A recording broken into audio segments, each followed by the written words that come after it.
Wikipedia is a multilingual free online encyclopedia written and maintained by a community of volunteers through open collaboration and a wiki-based editing system.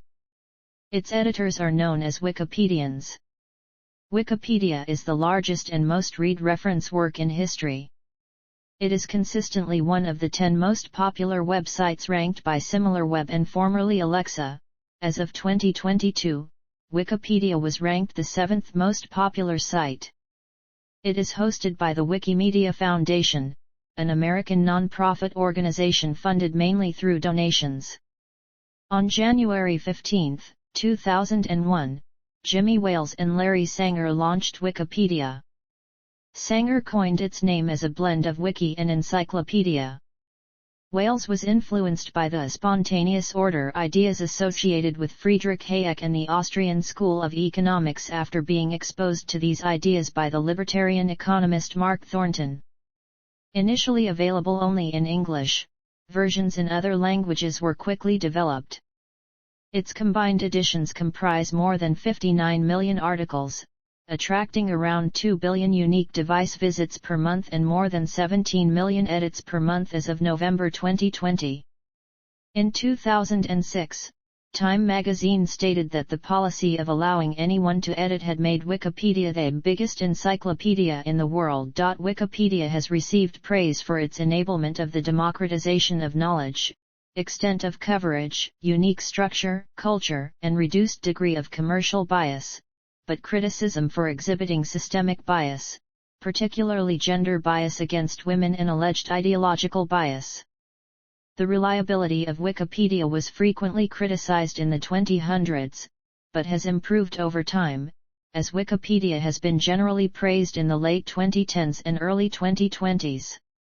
The website's coverage of controversial topics such as American politics and major events like the COVID-19 pandemic and the Russian invasion of Ukraine has received substantial media attention. It has been censored by world governments, ranging from specific pages to the entire site. In April 2018, Facebook and YouTube announced that they would help users detect fake news by suggesting fact-checking links to related Wikipedia articles. Articles on breaking news are often accessed as a source of frequently updated information about those events. Gameplay. Dying Light 2 Stay Human is an action role-playing survival horror game featuring a zombie apocalyptic themed open world. Set 22 years after Dying Light, it stars a new protagonist named Aiden Caldwell, who has various parkour skills. Players can perform actions such as climbing ledges, sliding, leaping off from edges, and wall running to quickly navigate the city. It was confirmed that there are over 3,000 parkour animations to give a more fluid free-running experience. Tools such as a grappling hook and a paraglider also aid traversal in the city. Aiden can also use the undead to break his fall. The game is mostly melee-based, with the majority of fighting using melee weapons. The melee weapons have a limited lifespan and will degrade as the player uses them in combat. Long-range weapons such as crossbows, shotguns, and spears can be used as well. Weapons can be upgraded with different blueprints and components which can be found by breaking down weapons for craft parts. Aiden can utilize superhuman skills due to the infection. New zombies have been added. Like the first game, the zombies are slow when exposed to sunlight, but they become more aggressive and hostile at night. During the latter time of day, players can avoid zombies roaming the streets by staying on rooftops, who would otherwise hibernate inside buildings to avoid sunlight, or explore the safe interior of buildings to find items. The game is set in the city of Vilder, a massive urban open-world set in Europe that players can explore freely. The map, which is 4 times bigger than the first game, is broken into 7 distinct regions and each has its own landmarks and locations. When exploring the city, players can scavenge for scrap and resources to craft new items and weapons. Players can activate windmills to attract survivors and merchants to set up settlements. As the player explores the city, they will find inhibitors, which can be used to increase Aiden's health or stamina. Players meet different factions and have to make decisions that fundamentally change the state of the game's world and how non-playable characters view Aiden. The consequences are far-reaching, with the player being able to bring prosperity to a faction while completely destroying another settlement. Making certain decisions will open up or seal off areas in the city, encouraging players to complete multiple playthroughs. Like its predecessor, the game features 4-player cooperative multiplayer. Story. Setting. The zombie outbreak in Hayron ended with the death of all of the city's citizens, with no reported survivors. The global relief effort is able to develop a vaccine for the Hayron virus, ending the threat of the zombie pandemic. Despite promises to cease all research on the virus, the GRE continued experimenting in secret. In 2021, a mutated variant of the virus named Tachy-transmissive Hayron virus escapes a GRE lab and starts a second pandemic that spreads faster than the first, sweeping across the world in an event called the Fall. The vaccine and antizin are ineffective against the new strain of THV, but its effects can be suppressed with ultraviolet light. By 2036, 15 years after the Fall, much of the world's population has been wiped out. Human civilization has been reduced to a handful of scattered settlements, with the walled fictional European city of Vilder being one of the last known remaining cities. Originally quarantined by the GRE, Vilder was spared the worst of the pandemic thanks to its quarantine walls keeping the hordes of infected out of the city. Control of the city is split between several factions, including the militaristic peacekeepers, the independent survivors, and the violent renegades. The main protagonist Aiden Caldwell is a pilgrim, an individual brave enough to travel between human settlements. He decides to make the journey to Vilder in order to search for his lost sister, Mia. Plot. Aiden makes his way to the city of Vilder after being notified that there is an informant that knows the whereabouts of Dr. Waltz, a doctor who experimented on Aiden and Mia when they were children, in hopes that Dr. Waltz knows Mia's location. Aiden meets the informant, but is bitten by a volatile and infected. The informant gives Aiden a working GRE electronic key, warning him that if Waltz gets his hands on it, Vilder is doomed. He instructs Aiden to take the key to the fisheye and hand it to a woman named Lawan. The informant is captured and executed by Waltz while Aiden flees, making his way further into Vilder. Due to lacking a biomarker, which tracks the progress of a person's infection, Aiden is nearly executed by fearful citizens but is saved by Hakan, one of the locals. Hakan explains tensions in Vilder are high due to a peacekeeper officer, Lucas, having been recently murdered, and the peacekeepers believe the survivors of the bazaar are responsible, risking the outbreak of war between the two factions. Hakan helps Aiden obtain a biomarker and tries to smuggle him into Vilder's central district, where the fisheye is located. Players can choose to side with either the bazaar's leaders, Carl and Sophie, or Ater, an officer for the peacekeeper. Both of them promise Aiden that they will smuggle him into the central district as both sides go to war.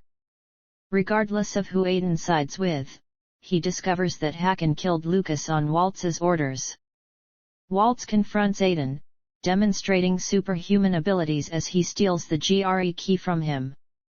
Aiden pursues Waltz to an abandoned car factory, where he uses the key to activate a console before Lawan intervenes, incapacitating Waltz long enough for Aiden to recover the key and escape. Lawan reveals that she was one of Waltz's test subjects and seeks revenge against him, and that Lucas was murdered by Waltz after originally finding the GRE key. With the key, Aiden and Lawan are able to enter the central district, where they see electricity suddenly be restored to the city due to Waltz's use of the key.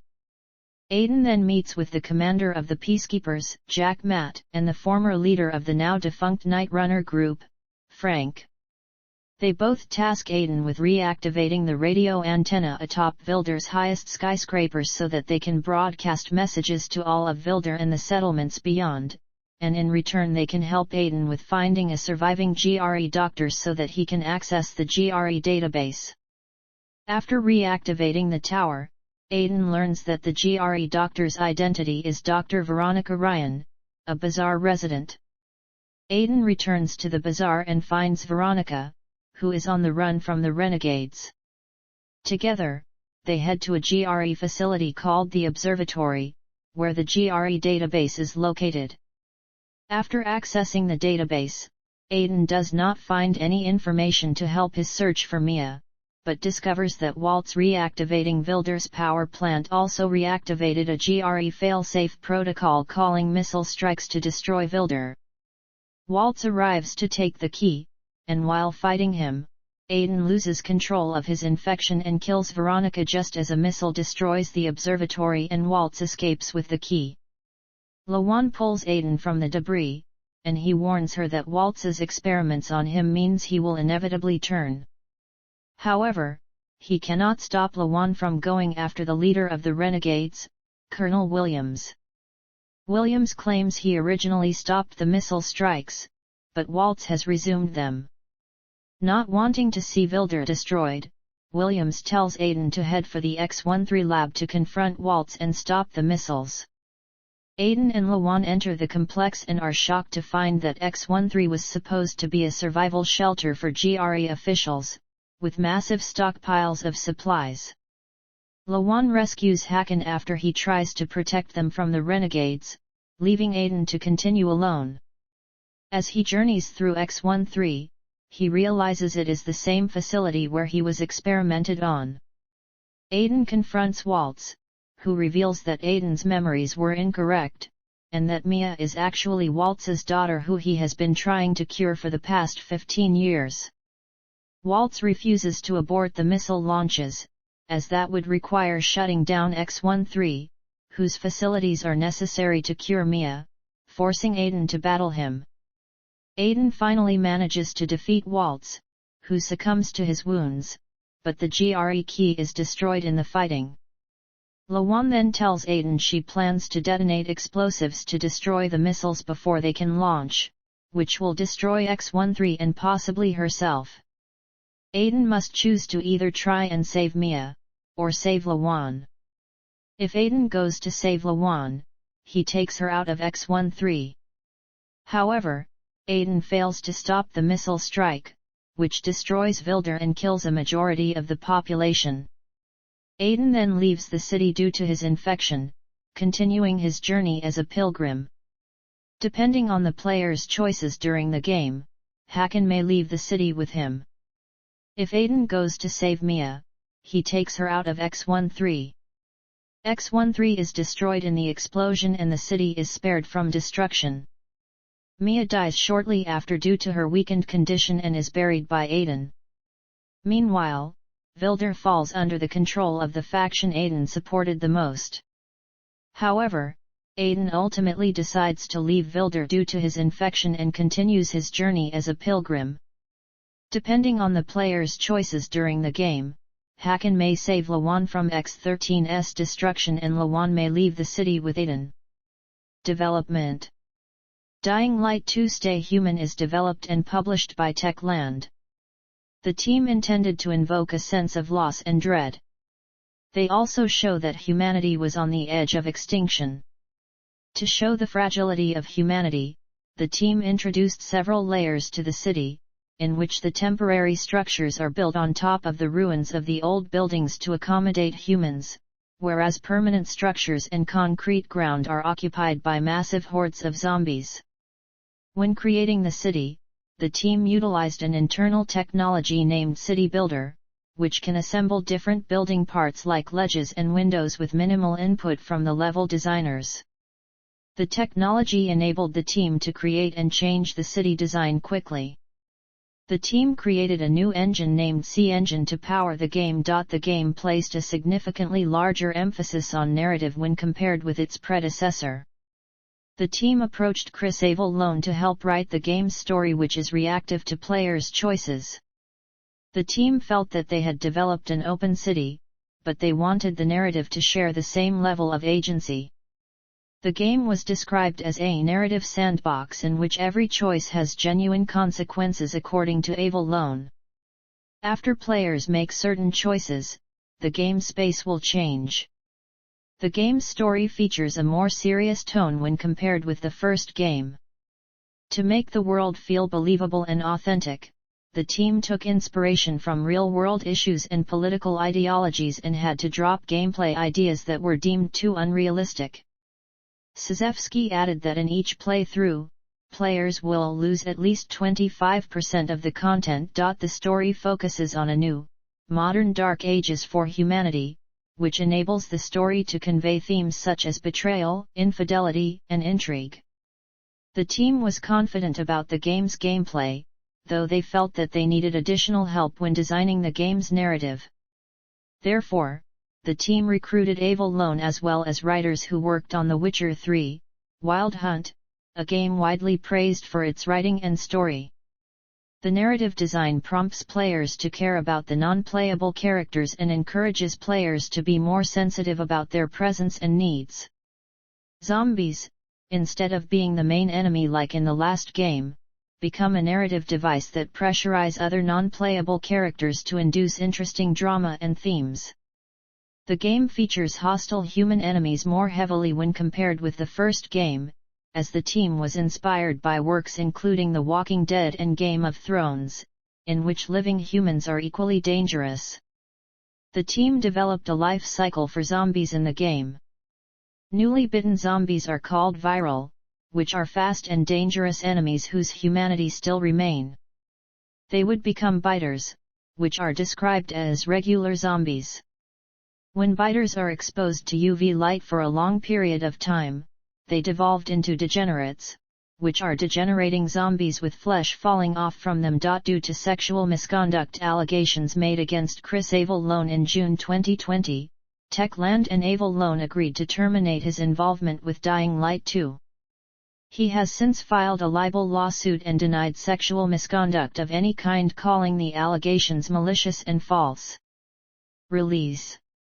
The game was announced at E3 2018 during the Xbox press conference by Avallone as Dying Light 2. Square Enix distributes the game and provided marketing efforts in North America. On January 20, 2020, Techland announced that the game would be delayed out of its early 2020 window to allow additional development time, with no new release date given at the time. On May 27, 2021, a digital event was held and a December 7, 2021 release date was revealed, alongside the game's title adding the subtitle of Stay Human. Along with the release date, a promotional comic detailing the apocalypse and showcasing a new variant Infected was released digitally with a physical release coming in Q4 2021. The game was delayed to February 4, 2022. The comic received mixed reviews, with praise directed towards the art and criticism aimed at the story and characters. On September 23, 2021, a cloud version of Dying Light 2 Stay Human was confirmed for the Nintendo Switch console during a Nintendo Direct presentation, set to release on the same day as the other platforms. This version of the game was delayed and Techland announced that it would be released within 6 months after its initial launch on other platforms. Techland promised to support the game with downloadable content and updates for at least 5 years after the game's launch. A new Game Plus mode was added in April 2022. The first story downloadable content, Bloody Ties, which introduced a Roman gladiator-style arena, was released on November 19, 2022. Reception.